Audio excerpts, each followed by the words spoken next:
Verdade. Não, Porque mas as pessoas iam aprender coisas sem ter que, pagar curso. Mas a verdade é que a gente aprende. Os espíritos, eles deixam material pra nós, são os livros, são as paradas. a história.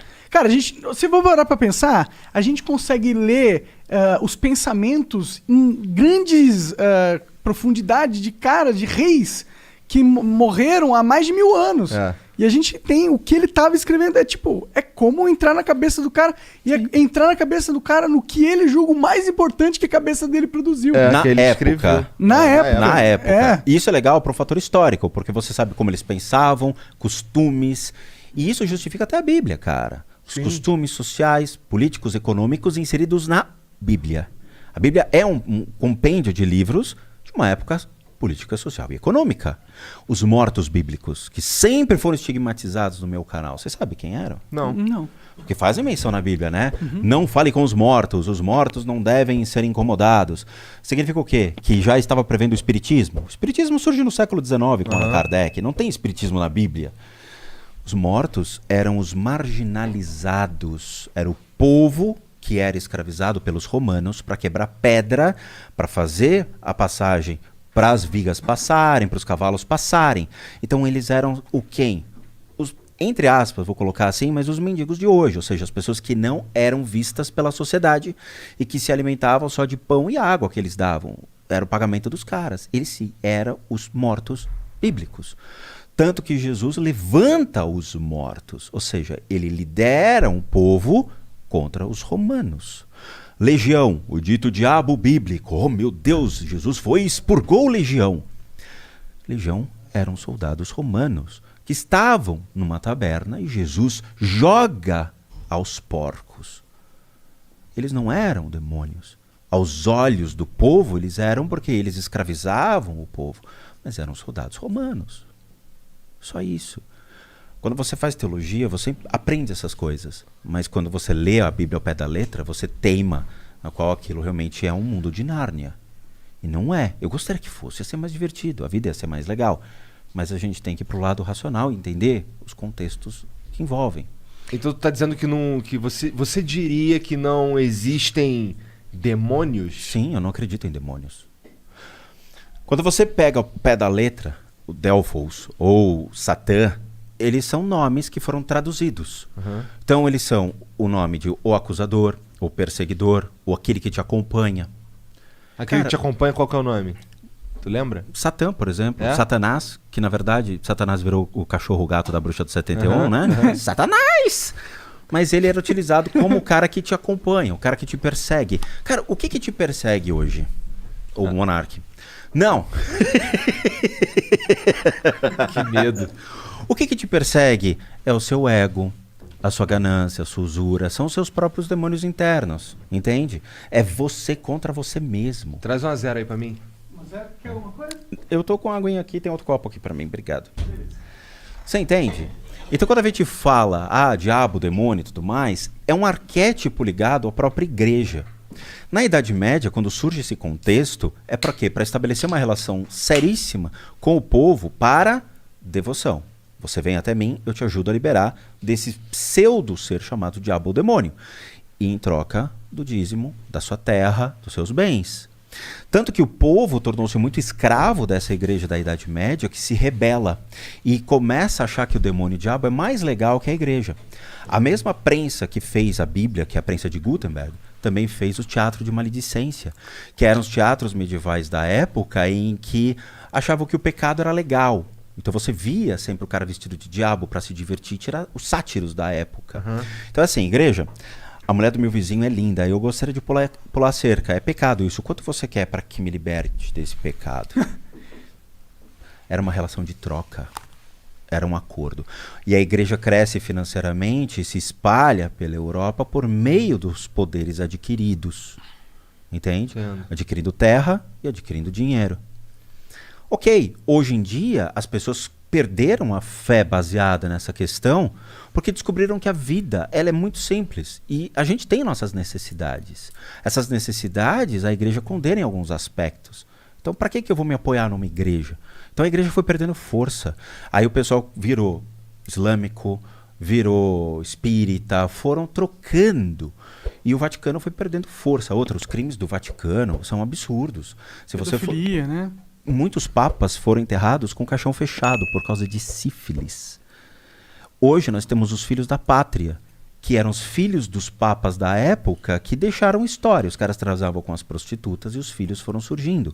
Os filhos da pátria são aqueles caras que ficaram à margem de... Pessoas começaram a questionar a existência do diabo, vendo que o próprio Vaticano tinha tantos pecados que não conseguia enfrentar o dito diabo que eles cultuaram. E aí as pessoas questionam. Será que o diabo existe? O diabo ele é uma alegoria. Ele é uma alegoria criada para você ter medo de algo. E Deus é uma alegoria também? Essa é complicada. Porque eu posso te dar um susto nessa resposta. Então responda. Se você estudar teologia, você vai ver que existem duas respostas para essa pergunta. Sim e não. Primeira coisa, eu não tenho direito para predeterminar o que é certo ou errado a um ser. Eu não posso te dizer o que é certo e errado. Isso é uma busca sua, da mesma maneira que foi a minha. Se você estudar teologia, você vai tomar certos sustos. Primeira coisa, eu falo isso porque a Dani é teóloga e toda vez que eu apareço com perguntas de teologia, eu deixo ela mais brava comigo, mas ela entende a minha ignorância do assunto por não ter feito teologia.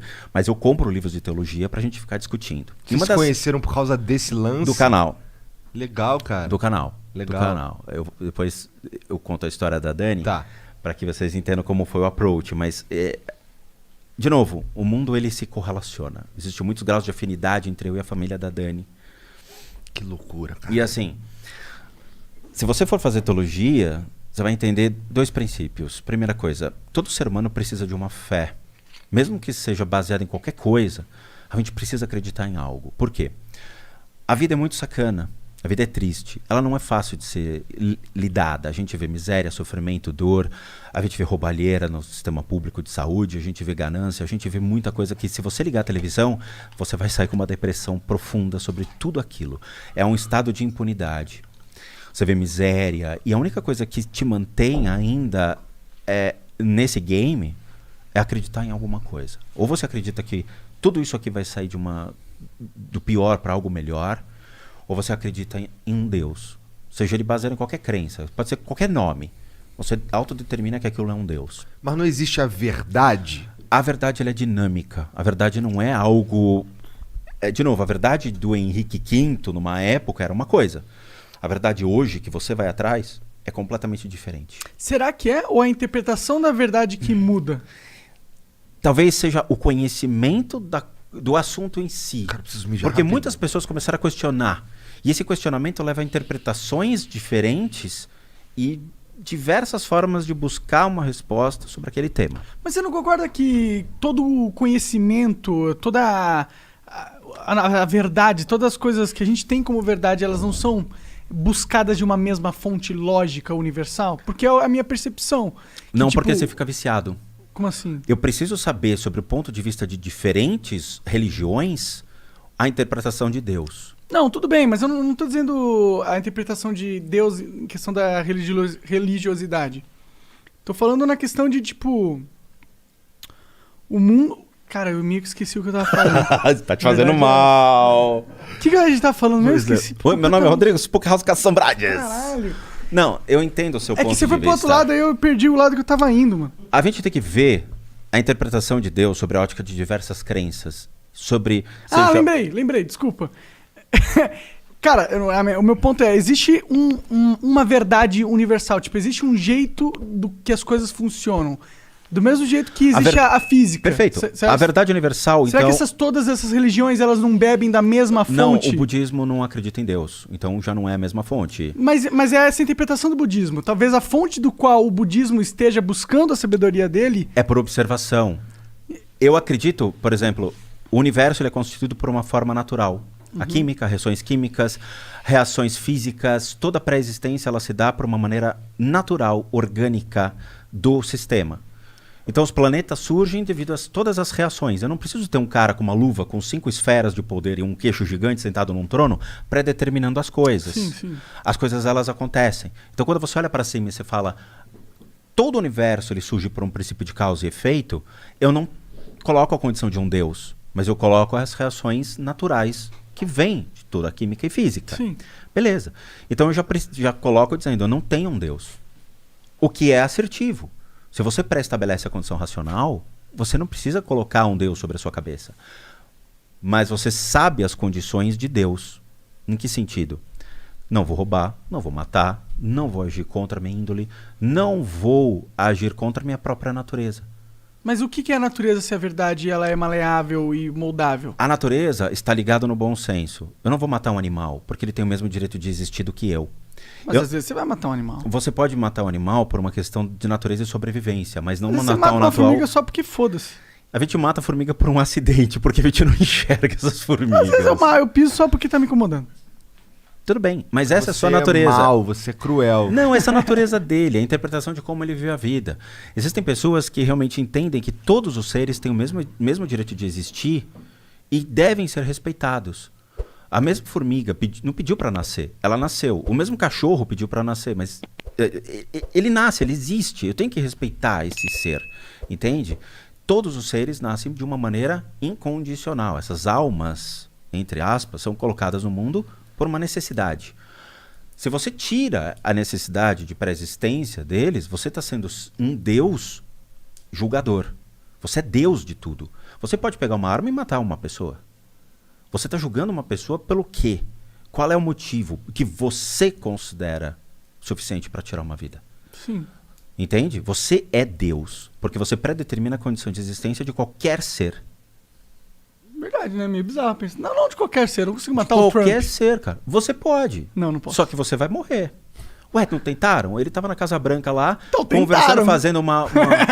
E atiraram lá dentro. Pegaram o segurança, machucaram o segurança. Ah, caralho. Sofreu um atentado. Não sabia, não tinha. O Kennedy morreu. Sim, Mataram. sim. O Oswald lá acertou a cabeça. Dizem que foi o Oswald, né? Matou o Kennedy. Mas não foi qualquer cidadão. Entende? Mas não importa. Você pré-estabelece a condição de existência dos seres. Você se torna um Deus. Você pode dar vida. Você pode engravidar uma mulher e gerar um filho. Você cria. Você dá a chance de alguém existir. Falar que você é um deus ou é forte demais pra mim? Não é. Se você pode ter propriedades a quem é divino, mas... É que as pessoas se prendem às palavras. A quem? A quem o quê? Ao divino. Divino. Tá. É que a gente coloca Deus... Fala simples, cara. Desculpa. Porque tu fica falando, tentando falar bonitão, aí se enrola todo, É caralho. verdade. Às vezes Porra. eu até esqueço que eu falo. Então, vamos lá. Antigamente, se você pegar a Babilônia, a Mesopotâmia, os persas, os sírios, todos os povos, eles tinham um Deus.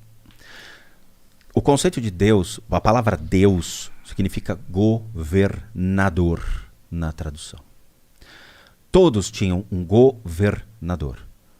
Cidade de Baalbek tinha Baal. Você tinha Enlil, que eram os senhores que regiam um povo. E eles eram considerados como governadores.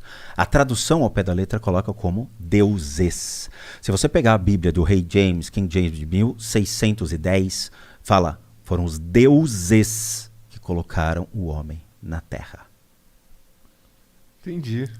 Ou seja, deuses, nós estamos falando de dois deuses, por exemplo, Enlil e Enlil, que eram irmãos, um homem e uma mulher, que davam a vida para as pessoas.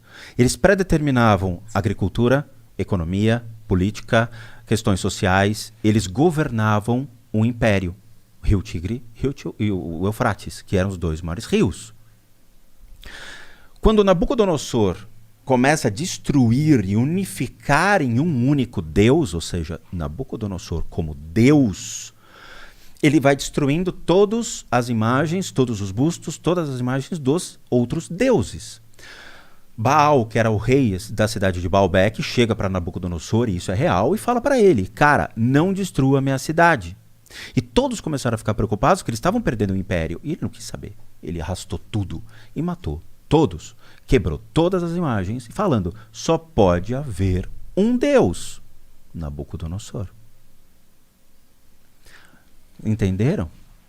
O conceito de Deus, de novo, é uma palavra forte quando a gente não entende a etimologia da palavra. Mas quando você pega a palavra e começa a entender que em outros idiomas ela tem outra condição, ou seja, chama-se governador, Então você entende que os deuses daquela época eram pessoas normais, Entendi. de carne e osso.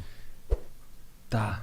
Então, realmente, a resposta pra minha pergunta lá, Já se tu foi acredita dada. em Deus, é realmente complexa, né? Então, quando você entende história e você vai atrás desse contexto bíblico real, você vai ver que a Bíblia foi do grego koiné, foi passada para os outros idiomas e foi interpretada pelas pessoas de acordo com como elas queriam ou acreditavam. Então, unifica-se a ideia de Deus, cria-se um único contexto. Entendi qual que é a tua visão da parada.